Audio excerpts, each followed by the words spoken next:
오늘 본문의 말씀도 예수님의 비유의 말씀입니다. 제목을 붙이면 스스로 자라는 씨의 비유, 이렇게 말할 수 있어요. 이 비유는 오직 마가복음에만 기록된 비유입니다. 예수님께서는 말씀을 가르치시면서 비유를 자주 사용하셨습니다. 어떤 경우에 비유를 사용하나요? 뭔가를 좀 쉽게 설명하려고 할 때, 알아듣기 쉽게 설명하려고 할 때 비유를 사용합니다. 또 한편으로는 뭔가를 좀 분명하게 이해시키려고 할 때 비유를 사용하게 되죠. 자, 그럼 오늘 본문인 스스로 자라는 씨 비유는 무엇을 우리에게 가르쳐주기 위한 비유인가? 오늘 말씀에 분명히 기록해주고 있습니다. 26절에 그랬죠. 또 이르시되 하나님의 나라는 사람이 씨를 땅에 뿌림과 같다. 무엇을 설명하는 비유예요? 하나님의 나라죠. 하나님의 나라, 천국, 이것을 우리에게 가르쳐주는 비유입니다. 예수님의 비유를 보면은 그 절반 이상이 하나님의 나라, 천국을 우리에게 가르쳐주는 비유예요. 왜 그럴까요? 우리가 천국을 잘 모르니까. 우리 가운데 어느 누구도 천국을 경험해 본 사람이 없습니다. 그렇지 않습니까? 천국을 경험해 본 적도 없고 천국을 본 적도 없어요. 천국에 대해서 무지합니다. 오직 예수님만 아시는 곳인데 그곳을 모르는 우리에게 설명하려다 보니까 이 세상에 천국과 똑같은 곳이 있지도 않잖아요. 여러 비유를 통해서 천국을 우리에게 가르쳐 주신 거죠. 그럼 오늘 본문인 스스로 자라는 씨의 비유는 천국의 어떤 점을 우리에게 가르쳐주는 비유인가? 오늘 말씀을 통해서 함께 은혜를 나누려고 합니다. 자, 하나님의 나라는 어떤 것인가? 첫째로 우리에게 가르쳐주는 것, 하나님의 나라는 스스로 자라나는 곳이다. 이것을 우리에게 보여줍니다. 여러분 26절을 보시면 또 이르시되 하나님의 나라는 사람이 씨를 땅에 뿌림과 같다 그랬어요. 27절 말씀 같이 읽습니다. 그가 밤낮 자고 깨고 하는 중에 씨가 나서 자라되 어떻게 그리 되는지를 알지 못하느니라. 자, 하나님의 나라는 어떠냐? 사람이 씨를 땅에 뿌린 것 같다.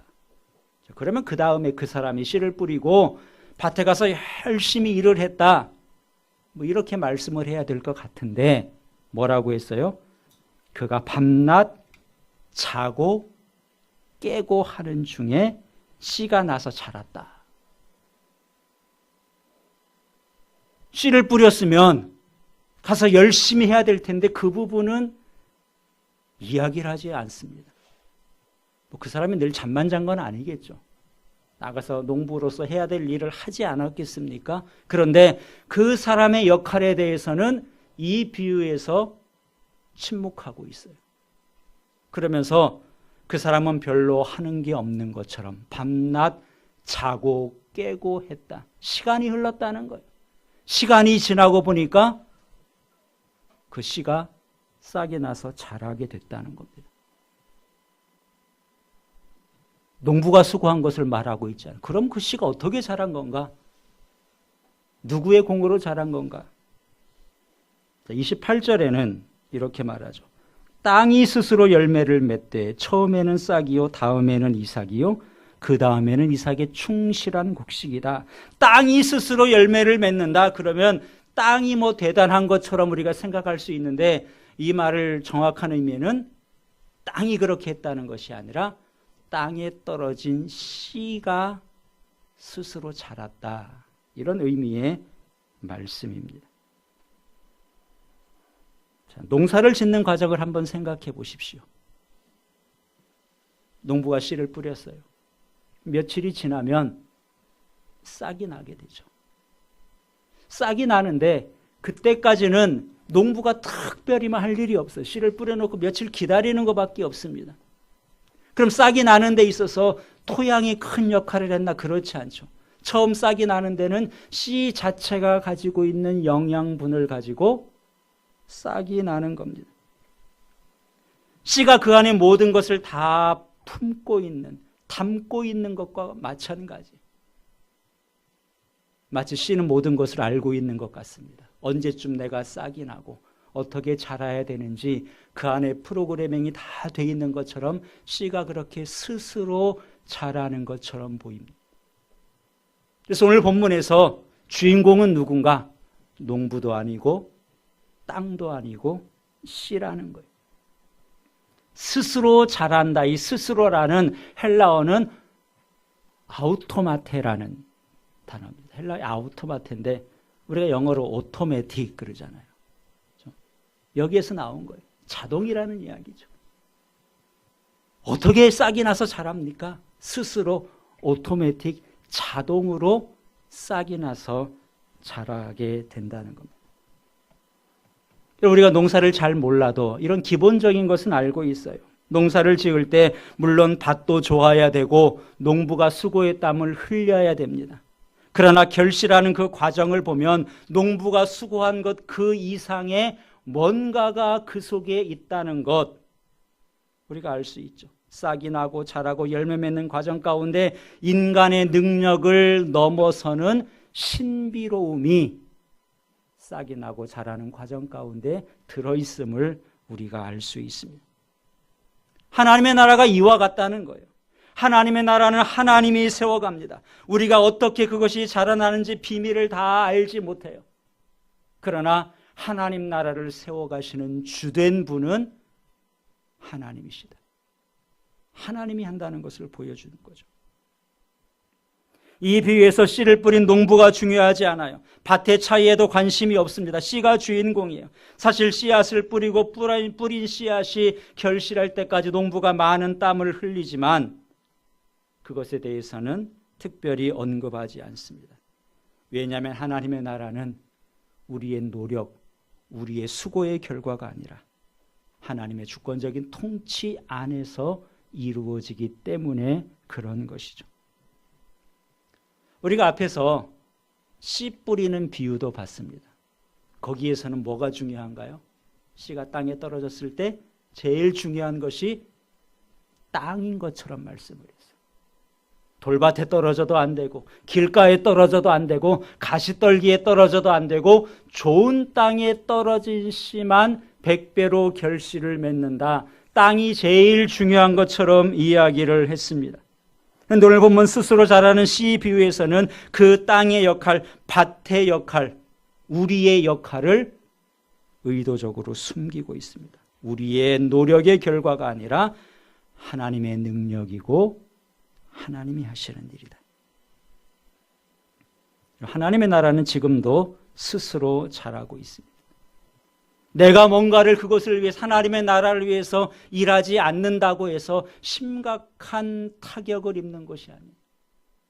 내가 세워가는 나라가 아니라 하나님이 세워가는 나라. 마치 씨가 스스로의 힘으로 자라는 것처럼 그렇게 성장한다는 거죠. 우리가 자녀를 기를 때 흔히 자녀를 기르는 것을 일컬어서 이렇게 표현합니다. 자식 농사를 짓는다. 그런 표현 우리가 하지 않습니까? 자식 키우는 것을 농사에 비유해요. 자식을 낳아서 키우려면 부모의 수고와 땀이 굉장히 많이 들어갑니다. 그렇지 않아요?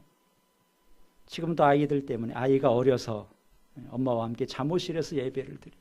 아이 때 얼마나 많이 손이 갑니까? 부모가 다 해줘야 되죠.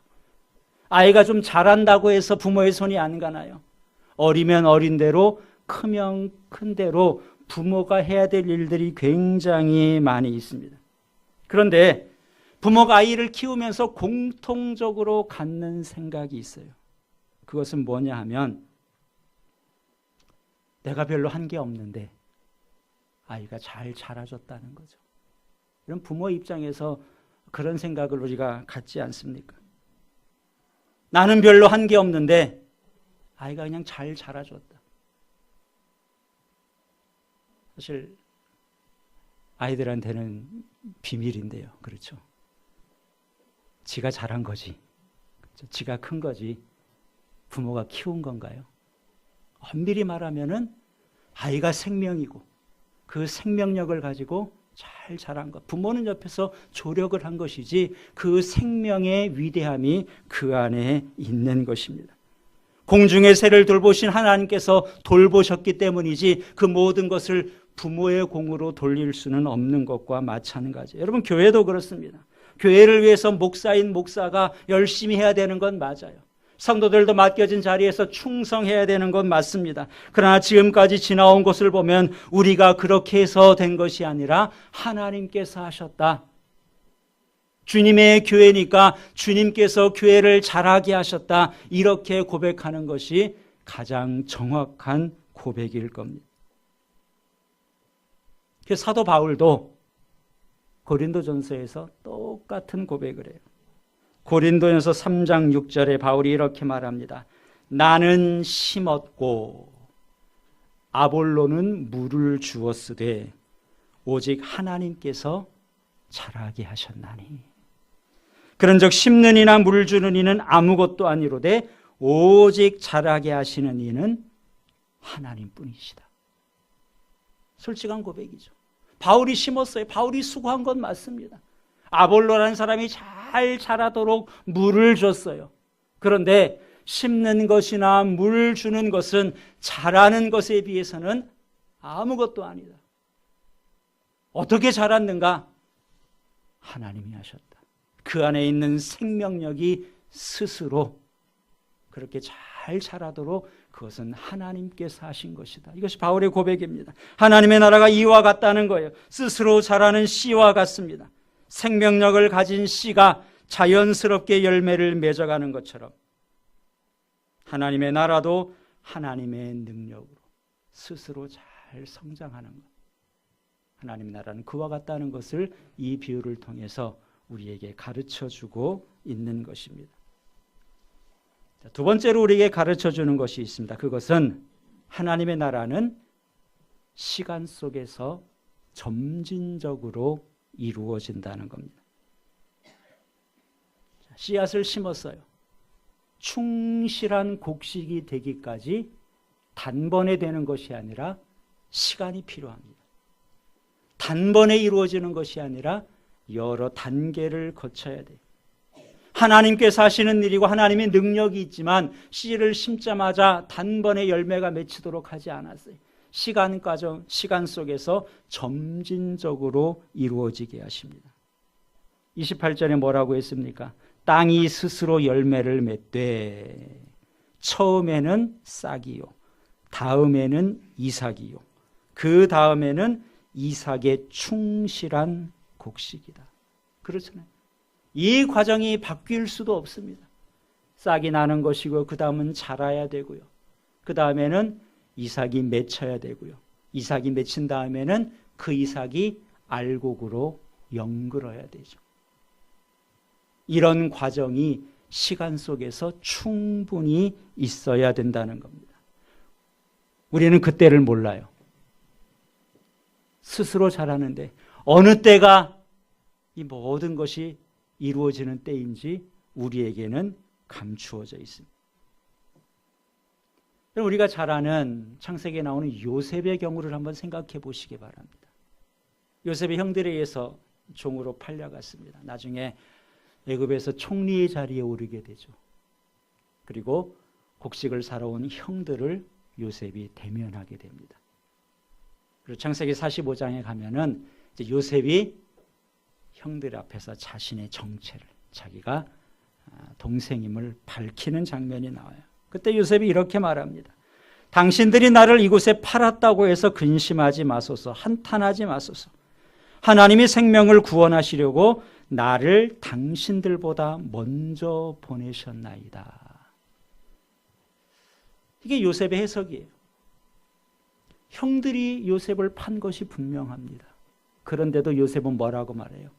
하나님이 우리 가족을 구원하려고 먼저 나를 이곳에 보냈습니다.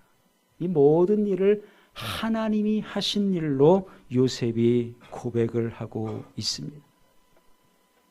형들이 종으로 팔았기 때문이 아니라 요셉이 유혹에도 흔들리지 않고 꿋꿋이 이겨낸 결과도 아니로 이 모든 것을 하나님이 하셨다는 거예요. 하나님이 요셉에게 꿈을 주셨고 그 꿈을 이루어 가셨습니다. 사람의 손으로 이루어진 것 같지만 결국은 하나님이 하신 것이라는 것을 고백하고 있는 거죠. 하나님이 하셨지만 단번에 이루지 않았습니다. 총으로 팔려가는 고통스러운 시간이 있었습니다. 잘못한 것도 없지만 누명을 쓰고 감옥에 갇힌 시간들이 있었고요. 오랜 감옥 생활 끝에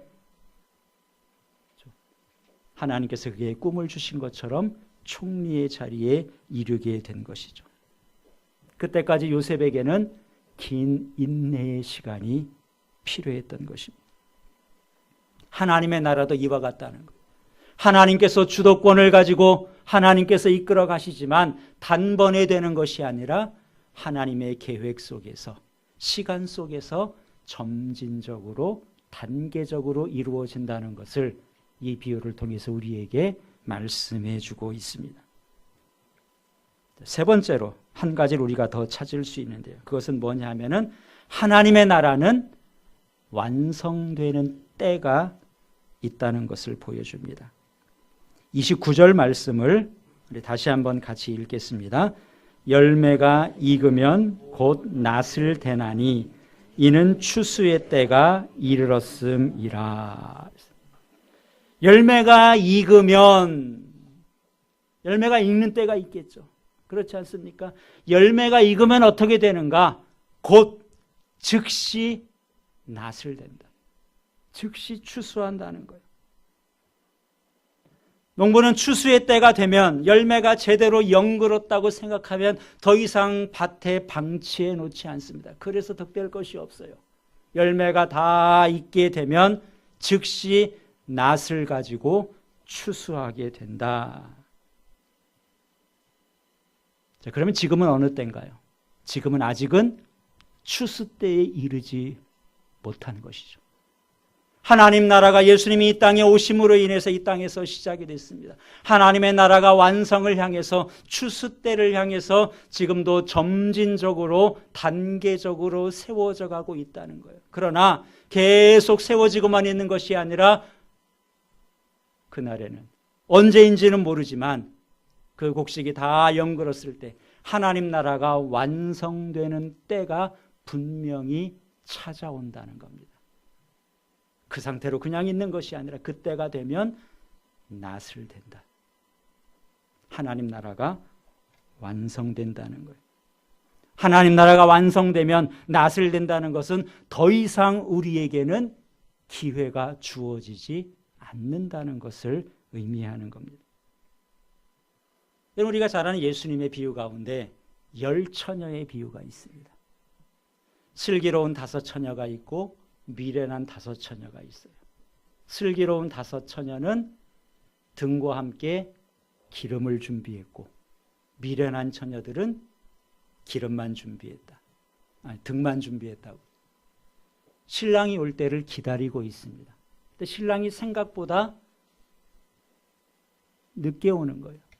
그래서 이들이 미련한 처녀건 슬기로운 처녀건 다 잠을 자게 됐습니다. 근데 어느 순간에 신랑이 곧 도착한다는 이 소리를 들려요. 신랑이 온다는 소리가 들렸어요. 그래서 부랴부랴 일어나 보니까 미련한 처녀들의 등에 있는 불이 꺼져가고 있는 거예요. 다급하죠. 빨리 기름을 채우지 않으면 등이 꺼지게 생겼습니다. 근데 보니까 기름을 따로 준비하지 못했거든요. 급한 나머지 기름을 준비한 슬기로운 처녀들에게 기름을 좀 구워달라고 합니다. 근데 어떻게 안 꿔져요? 이건 꿔줄 수 없다는 거예요. 빌릴 수 없다는 거예요. 가서 사오라는 겁니다. 할 수 없이 기름을 사러 갔어요. 그 사이에 신랑은 도착했죠. 문제가 무엇인가요? 신랑이 도착한 다음에 잔치의 문이 닫혔다는 겁니다. 문을 열어달라고 두드리는데 이제는 기름이 준비됐으니까 문을 열어달라고 두드려도 한 번 닫힌 잔치의 문은 열리지 않는다는 것이 10처녀의 비유를 통해서 주님께서 말씀하신 겁니다. 여러분 그것이 무슨 의미겠어요? 무엇을 보여주는 것인가요? 하나님의 나라가 완성되면 추수의 때가 돼서 낫을 들고 추수를 하면 두 번 다시는 기회가 주어지지 않는다는 거죠. 한 번 닫힌 문은 열리지 않습니다. 미련한 다섯 처녀는 그들에게서 정말 중요한 기회를 놓쳐버린 거죠. 신랑이 오기 전까지는 기름을 준비할 수 있는 시간적인 기회가 그들에게 충분히 있었습니다. 신랑이 더디 왔다 그랬어요. 더디 왔다는 것은 또 한편으로는 기름을 준비할 수 있는 기회가 그들에게 충분하게 있었다는 것을 의미하죠. 그럼에도 그 기회를 놓쳐버린 겁니다. 우리가 12월을 보내고 있습니다. 12월도 벌써 절반이 지났어요. 한 해의 끝자락을 보내면서 우리가 분명히 생각해야 될 것이 있습니다. 한 해의 끝이 있는 것처럼 우리 인생에도 끝이 있고 이 세상에도 끝이 있고 추수의 때는 분명히 우리에게 찾아온다는 거죠. 끝을 우리에게 보여주기 위해서 한 해 이렇게 마감하고 새롭게 시작하게 만들어준 겁니다. 여러분 그런데 우리가 신앙생활에 너무 여유를 가지고 있는 건 아닌가요? 지금 내가 부족한데 나도 맘만 먹으면 얼마든지 잘할 수 있다. 지금은 내가 바빠서 그렇지 언젠가는 나도 잘할 수 있다. 이렇게 생각하면서 우리에게 오늘 주어진 소중한 기회를 그냥 놓치고 있는 것은 아닙니까? 범사에 기회가 있고 만사에 때가 있습니다. 기회가 언제나 기다리는 것은 아니에요. 내가 예상하지 못했던 그 순간에 신랑이 온다 외침이 들린 것처럼 곡식이 다 연글게 되면 즉시 곧 낫을 된다 그랬어요. 열매가 익으면 곧 낫을 대나니 이는 추수의 때가 이르렀습니다.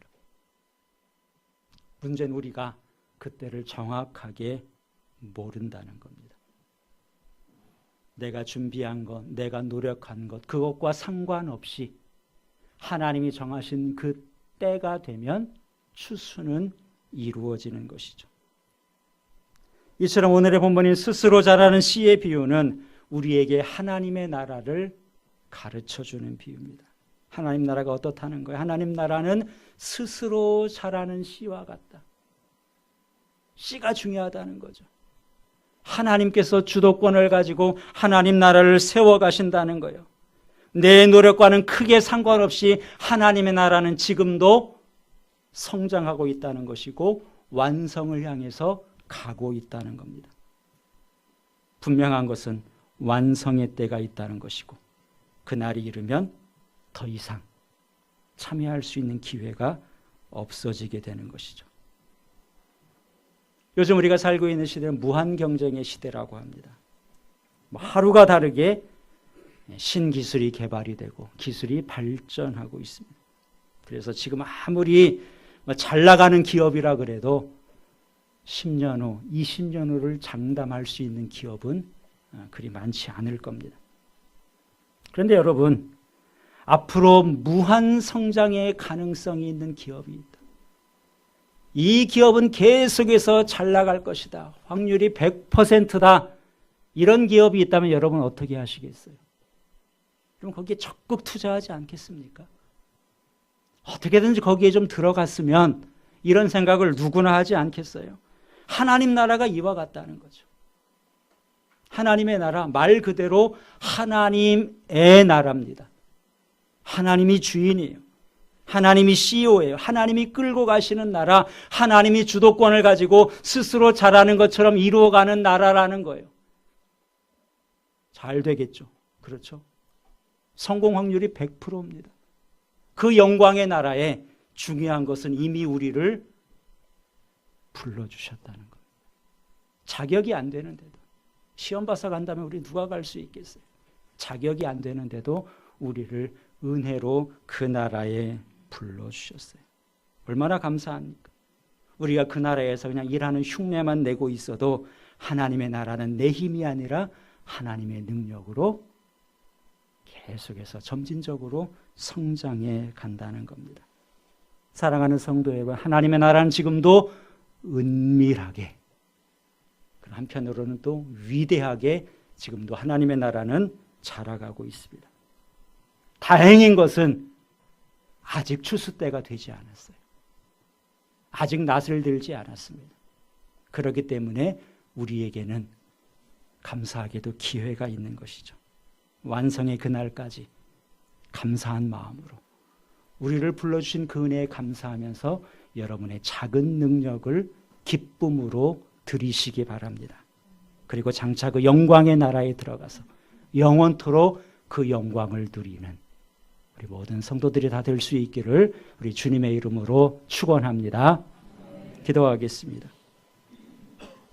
오늘 말씀을 생각하면서